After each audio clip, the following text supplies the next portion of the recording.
Welcome back to Reddit Discover channel. Seaman of Reddit, what is the scariest thing that happened to you while you were at sea? For fire protection on ships with large engine rooms, we can dump a shitload of CO2 into the space to smoother the fire. It's a big deal if you have to use it because it will kill anyone in the engine room if they don't get out within 30 seconds of hearing the alarm. I was working 3 stories down from the entrance when I hear the siren go off and just about sit myself right there. I ran as fast as I possibly could to the escape hatch and bolted up the ladder 3 rungs at a time.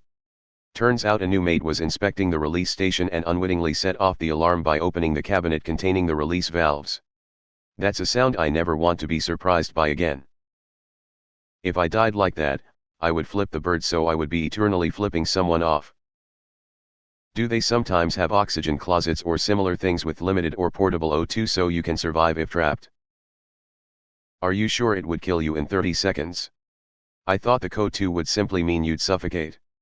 Which I guess means 2 to 3 minutes. Or am I missing something? I work at multiple data centers here in Norway, some with CO2, some have argonite. The CO2 that instant kills you is exaggerated. You just need to hold your breath as the CO2 uses a good couple of seconds when it's released. The dangerous part is if there has not been installed an overpressure vent. If it has not been installed, it will blow doors of hinges. I'll answer seriously, and there were a few things that were scary. First of all, going round the Cape of Good Hope is quite scary with some of the roughest seas in the world.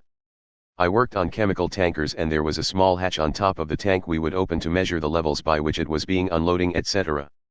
Sometimes pressure can build in the tank and you can release it by opening up a valve. Well, someone didn't and a huge jet of clear liquid shot 40 feet into the air. Now I didn't know what it was and it could have been anything from acids to palm oil. A little bit of POO escaped when I saw that. Finally losing all power and drifting in the middle of the Pacific was eerie. Losing power is weird. It's amazing how quiet everything becomes. It's such a dramatic difference that the silence wakes you up if you're asleep. I find it hilarious that King of Portugal changed the name of the Cape of Storms to the Cape of Good Hope to basically trick people into thinking it was a nice place. My dad saw a guy who was standing over this very hatch. Now half of his face is plastic because it was literally blown off. I think chem carriers are scary as shit.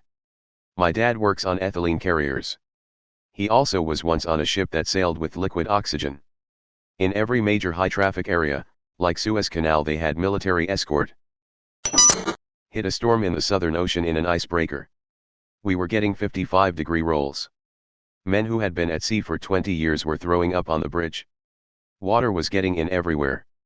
No actual flooding, but everything not actually bolted down was all over the deck. Gotta love the stability in South Ocean vessels though. I remember being on an icebreaker standing on the walls as a fresh job trying not to go nuts while the grizzled engineer laughed and told me we had another 20+ degrees before we'd roll. Is that 55 degrees from normal or from side to side? One sounds extreme, the other sounds lethal.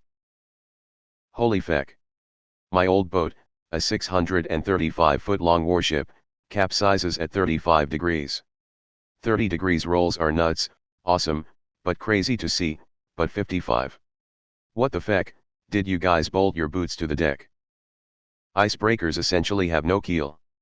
They back up then speed up to get on top of the ice using gravity to break it.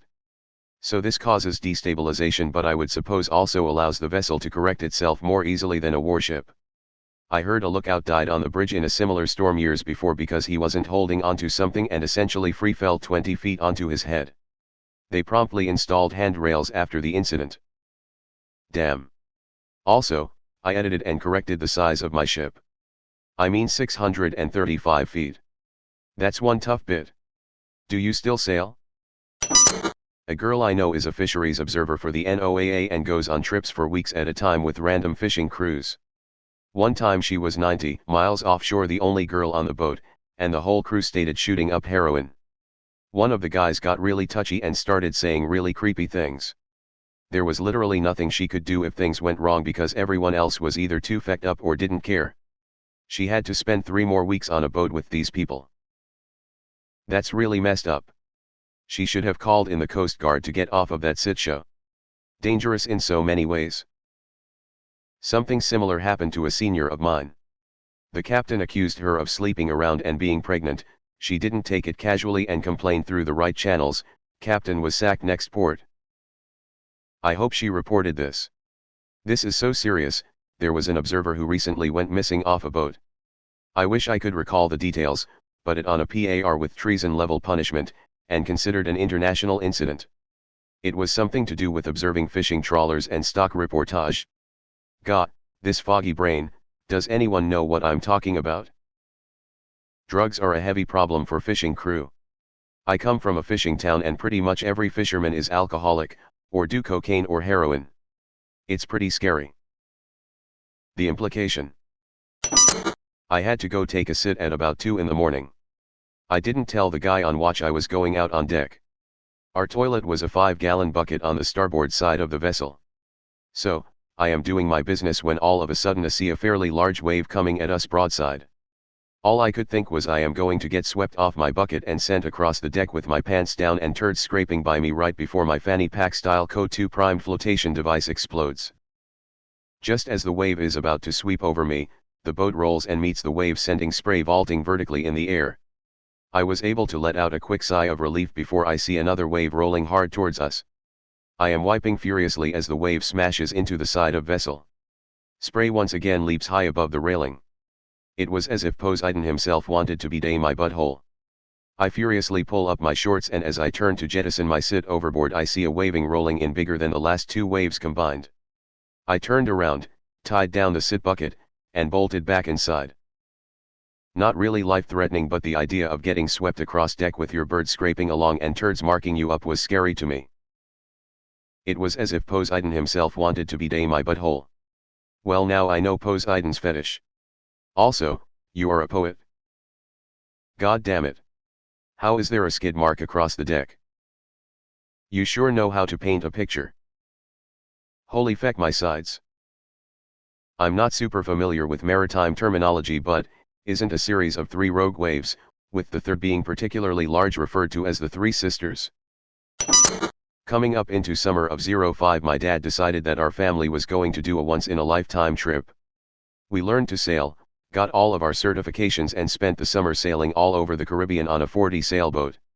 Well, turns out August of '05 was a bad time to be in a 40 boat in the Bahamas. Katrina came through pretty good and smashed most everything to fecking hell. We managed to avoid the worst of it, but we spent 2 days running to a safe harbor to weather the storm in the worst seas I've ever seen.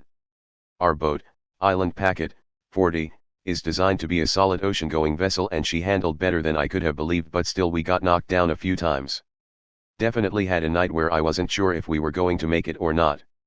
I still sail a bit here and there, but my dad decided that he loved it. Old man and the sea, I guess. He's the skip on the Stars and Stripes now, sailing for a full-time job. That's the saltiest sea story I've ever heard. In 30 years your dad will be the peg-legged guy in the corner of coastal bars telling scary stories to young sailors on stormy nights. Did your dad hire Kurt Russell to captain the ship? Fun fact, Tatooine Cigar Company made Old Man and the Sea triple cigar.